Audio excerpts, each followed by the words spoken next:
नमस्कार, combined graduate level 2016 solved paper 2016 हम कर रहे हैं और ये सेट 2 है। चलिए जानते हैं। इससे अच्छे आपको नोट्स नहीं मिलेंगे जो मैं आपको उपलब्ध करा रहा हूँ। तो ये सिनोनियम्स हमें छांटना है। चलिए देखते हैं। कॉन्ट्राबैंड निषिद्ध व्यापार जो कि इलीगल है, तो उसका अर्थ हम ढूंढेंगे।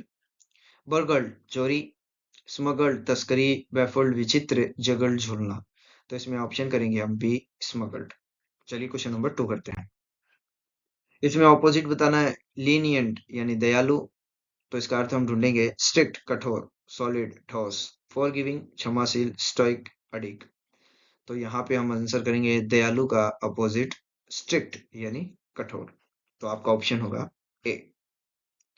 क्वेश्चन नंबर 3 करते हैं। करेक्ट स्पेलिंग आपको छाटनी है, तो इसमें सही स्पेलिंग है option number B, scarcity. Scarcity का अर्थ होता है कमी, यानी किसी चीज की कमी होना। Question number 4। क्वेश्चन नंबर 4 करते हैं। कॉमन एरर है, तो देखिए he was very kind enough to invite me, तो इसमें एरर है बी पार्ट में। तो आपको आंसर करना है। इसमें वेरी काइंड इनफ दे रखा है, या तो आप वेरी काइंड करो या काइंड इनफ, लेकिन हम इसमें आंसर करेंगे वेरी काइंड। तो अंतर जान लेते हैं दोनों में अंतर क्या होता है। बहुत दयालु और काइंड इनफ पर्याप्त दयालु, तो दोनों में अंतर क्या है। ये एक उच्च स्तर की दयालुता को ज्यादा, इसमें कोई सीमा नहीं है, यानी बहुत दयालु है वो, तो उसमें हम वेरी काइंड कर देते हैं। इसमें एक सीमा आ जाती है, कैसे? एग्जाम्पल देखते हैं। काइंड इनफ में उसने मुझे गाड़ी हफ्ते भर के लिए उधार के लिए पर्याप्त दयालु था, यानी एक हफ्ते के लिए उसने मुझे दे दिया, तो उसमें एक तरह की लिमिटेशन आ गई, तो उसमें काइंड इनफ कर देते हैं। लेकिन बहुत ज्यादा दयालु है तो हम वेरी काइंड करेंगे। तो इसमें एरर पार्ट है बी, तो आप आंसर करेंगे वेरी काइंड। तो आपका ऑप्शन। क्वेश्चन नंबर 5 करते हैं। चलिए देखिए। Police reports claim that substantial seizure of cocaine have been made in the last 2 months। तो इसमें एरर पार्ट है आपका बी। इसमें आप देख रहे हैं जो सीजर है, ऑफ से पहले देखिए, ऑफ के बाद भी देखें कोकीन, और ऑफ से पहले आप देखेंगे सब्सटेंशियल सीजर, यानी संतोषजनक कब्जा। जो कोकीन का जो उन्होंने पुलिस ने लिया, इससे लास्ट 2 मंथ में क्या है, पुलिस रिपोर्ट्स दावा करती है कि पिछले 2 महीनों में कोकीन की भारी जब्ती हुई है, संतोषजनक जब्ती हुई है। तो आपसे पहले आप देखोगे तो सीजर क्या सिंगुलर सब्जेक्ट है, तो आप इसमें एरर पार्ट है आपका बी, आप हैव की जगह हैज यूज करेंगे। चलिए क्वेश्चन नंबर 6 करेंगे, इसमें ऑप्शन बी होगा। क्वेश्चन नंबर 6 करते हैं। Every conceivable race and nationality had its share of suffering in the world. वाह। अब युद्ध होगा तो सभी जाति और राष्ट्रता ने अपनी कठिनाइयों का अनुभव किया है, यानी कठिनाइयों के बारे में बताया सभी देशों ने। तो अब युद्ध होगा तो अपनी समस्याएं तो आएंगी। तो यहाँ पर आप देखेंगे हैड इट्स, इट्स क्या है, पजेसिव एडजेक्टिव होता है, और उसके साथ हमें नाउन यूज करना है। लेकिन हमने जो शेयर्ड यूज किया वो वर्ब हो गई, तो इसे हम चेंज करके आंसर करेंगे शेयर। तो आपका एरर पार्ट है बी, इट्स शेयर, क्योंकि इसके साथ नाउन आता है। चलिए क्वेश्चन नंबर 7 करेंगे, इसमें ऑप्शन बी क्लिक करेंगे। इसमें आपको फिलिंग द ब्लैंक्स करना है। चलिए जानते हैं। तो क्या है, उसने उसे गुस्से से डांटा क्योंकि उसने अपने गंदे जूतों से फर्श गंदा कर दिया। माँ ने बच्चे को डांट दिया। तो देखिए, she she filling the blanks him angrily because, यानी डांट दिया, he made the floor she dirty with his muddy shoes. तो यहाँ पे आप देखेंगे इसमें ऑप्शन सी करेंगे स्कोल्डेड। क्यों? क्योंकि सेंटेंस पहले से मेड में देखेंगे पास्ट में है, तो हम इसे स्कोल्ड हो जाएगा प्रेजेंट सिंपल। स्कोल्ड्स ये भी वर्ब की फिफ्थ फॉर्म हो गई, और स्कोल्डिंग वर्ब की फोर्थ फॉर्म हो गई। तो फोर्थ फॉर्म प्रेजेंट टेंस में भी यूज हो जाती है और पास्ट कंटिन्यूअस में भी। तब आप इसमें आंसर करेंगे ऑप्शन सी स्कोल्डेड। तो इसमें आंसर होगा आपका सी स्कोल्डेड, क्योंकि मेड क्या है, पास्ट में। क्वेश्चन नंबर 8 कर रहे हैं। He walk along the road wandering what happened and where all the people had gone. वह सड़क पर चल रहा था, सोच रहा था कि क्या हुआ और सभी लोग कहाँ चले गए। तो देखिए वॉक, तो यहाँ पे सेकंड फॉर्म आ गई, तो सेकंड फॉर्म आ गई तो पास्ट में हो गया हैज, हैव, और इट तो यहाँ पर हमारा सब्जेक्ट हो जाएगा, इट यूज नहीं करना है। यहाँ पर हम सीधा वर्ब यूज करेंगे। तो आप यहाँ पर देखेंगे तो है जो तो प्रेजेंट में हो गए, और ऑप्शन बचा ए, हैड। तो हम हैड यूज करेंगे, तो क्या अर्थ होगा, वह सड़क पे चलता रहा और सोचता रहा कि क्या हुआ था और सभी लोग कहाँ चले गए। क्वेश्चन नंबर 9 करते हैं, इसमें ऑप्शन ए क्लिक करेंगे। क्वेश्चन नंबर 9 कर रहे हैं। तो आप देखिए the criminal was lest he should escape. तो लेस्ट क्या गया, हमने शुड यूज किया है, वो जो कि सही है। लेस्ट कंजंक्शन है जिसका अर्थ होता है वरना। तो सही आंसर हम ढूंढेंगे, क्रिमिनल को बांध दिया गया ताकि वह भाग ना जाए, तो आंसर ढूंढेंगे बांधना। फेटेड, विशेला, फेटेड बांध दिया गया, फेटेड तैयार किया गया, फेटेड सम्मानित किया गया ताकि वो भाग ना जाए। तो क्रिमिनल को कोई सम्मान थोड़ी दिया जाता है जेल के अंदर, तो हम उसे बांधते हैं, तो ऑप्शन बी क्लिक करेंगे, फेटेड। क्वेश्चन नंबर 10 करते हैं, idioms and phrases drive home, यानी हम अपनी बात पे जोर देंगे, तो चलिए देखते हैं। फाइंड वंस रूट्स, अपने जड़ों को खोजना, एम्फोसिस जोर देना, रिफर लक्ष्य करना, ड्रॉ खींचना, तो हम आंसर करेंगे बी, एम्फसाइज, यानी जोर देना।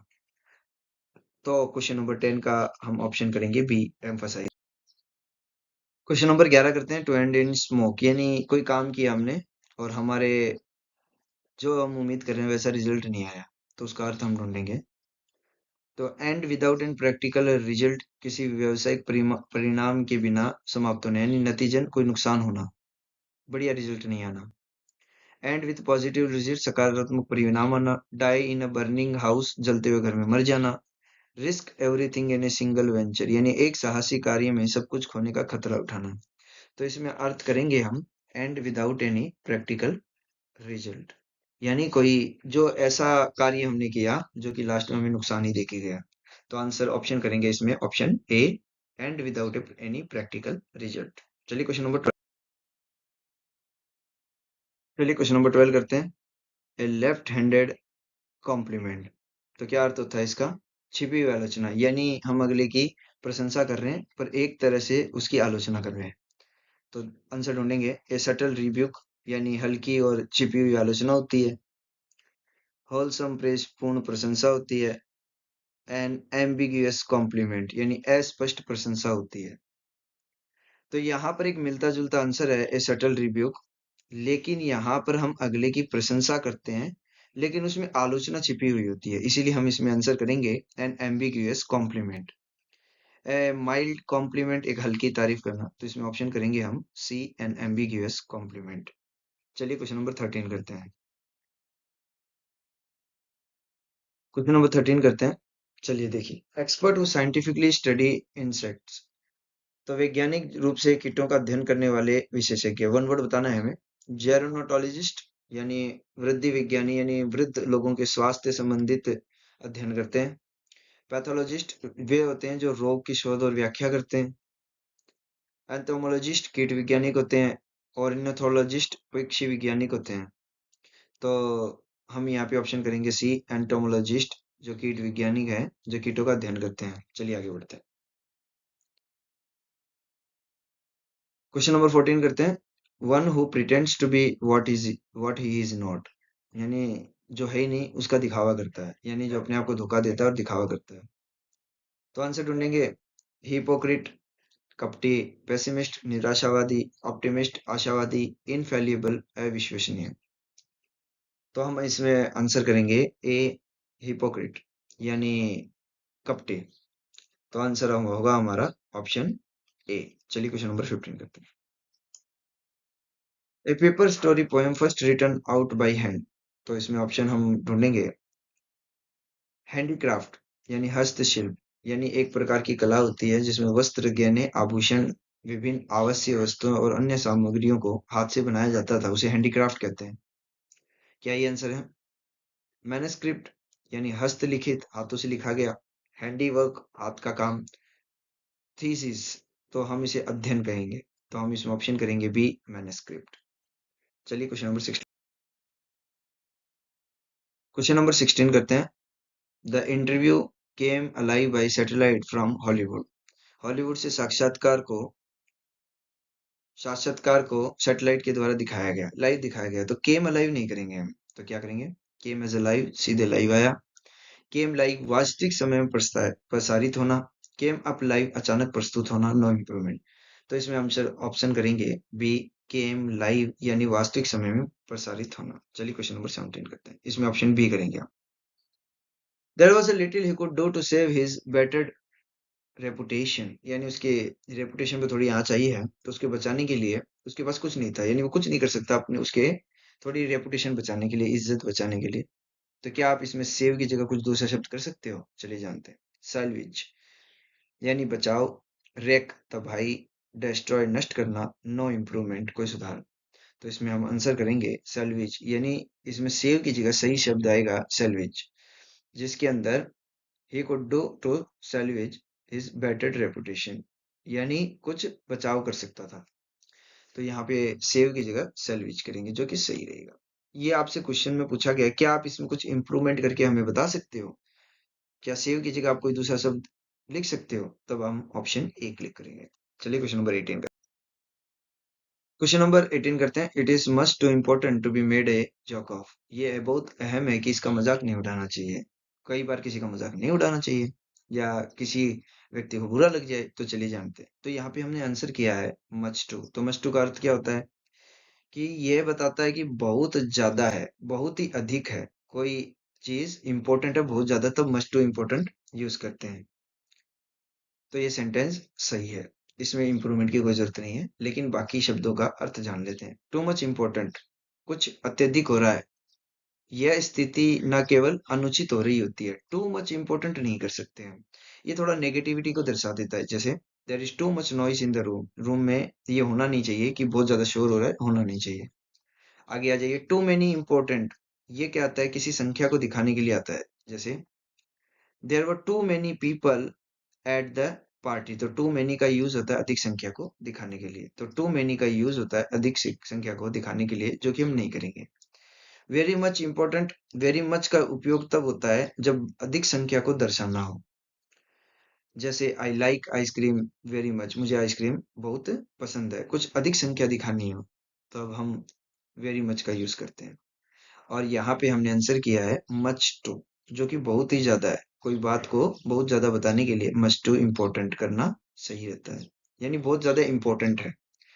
टू मच भी बहुत ही ज्यादा इम्पोर्टेंट अधिकता को दर्शाता है, लेकिन इसमें एक नेगेटिविटी के तौर पे, यानी ये होना नहीं चाहिए, गलत हो रहा है। टू मच, अब बहुत हो गया, ज्यादा नहीं, बस हम ऐसा बोलते हैं। तो चलिए क्वेश्चन नंबर 18 में कोई इंप्रूवमेंट की जरूरत नहीं है, ऑप्शन डी करेंगे। चलिए क्वेश्चन नंबर 19 आते हैं। If he wants further help send him to me. अगर उसे और आगे मदद की चाहिए तो आप उसे मुझे मेरे पास भेज दो। तो चलिए जानते हैं इसमें ऑप्शन आप कौन सा करेंगे। इसमें ऑप्शन करेंगे ए फर्दर। फर्दर का मतलब है और अधिक। और अधिक यानी विचारों में, चर्चाओं में, कार्रवाई में प्रगति को दर्शाने के लिए हम फर्दर का यूज करते हैं, फार्दर का नहीं। तो फर्दर का अर्थ होता है और अधिक। We need to discuss this matter further. हम इस मैटर को और आगे हम बात करेंगे। चलिए बी ऑप्शन समझते हैं। मच यानी बहुत, बेस्ट यानी सर्वोत्तम, और इसमें ऑप्शन डी है नो इम्प्रूवमेंट। इसमें आंसर करेंगे हम फर्दर। तो फार्दर क्यों नहीं करेंगे? आमतौर पर भौतिक दूरी बताने के लिए हम फार्दर का यूज करते हैं। एग्जाम्पल के तौर पे देखते हैं, the store is farther away than I thought, यानी स्टोर काफी दूर है जो मैंने सोचा भी नहीं था। काफी दूर निकली है तो मुझे लगा ये यहीं पे नजदीक होगी। तब वहां पे हम दूरी बताने के लिए फार्दर यूज करते हैं, और किसी बात को विचारों में, तब हम फर्दर यूज करते हैं। तो ऑप्शन करेंगे हम ए। चलिए क्वेश्चन नंबर 20 करते हैं। क्वेश्चन नंबर 20 करते हैं। ये जंप ऑन द लेक, उसने झील पर कूद लगाई। तो ऑन द लेक सही नहीं है। इन का स्थान होता है पहले से एक स्थान पे होना। इन टू का अर्थ होता है जब बाहर से हम अंदर प्रवेश करते हैं। ऑन टू का अर्थ है किसी वस्तु या स्थान के ऊपर। और डी ऑप्शन आपका नो इम्प्रूवमेंट। तो इसमें हम इसमें ऑप्शन करेंगे बी इनटू। इनटू का यूज तब होता है जब हम बाहर से अंदर की तरफ आते हैं। तो सही सेंटेंस क्या हो जाएगा? ये जंप इनटू द लेक। तो आज हमने 20 क्वेश्चन कर लिए। उम्मीद है आपके ये पेपर काम आएगा। आगे हम करते रहेंगे। अगर आपको ये वीडियो अच्छी लगे, आपके काम की हो, तो प्लीज लाइक एंड सब्सक्राइब कर दें। Okay, thank you. आज की वीडियो में इतना ही। Okay, thank you.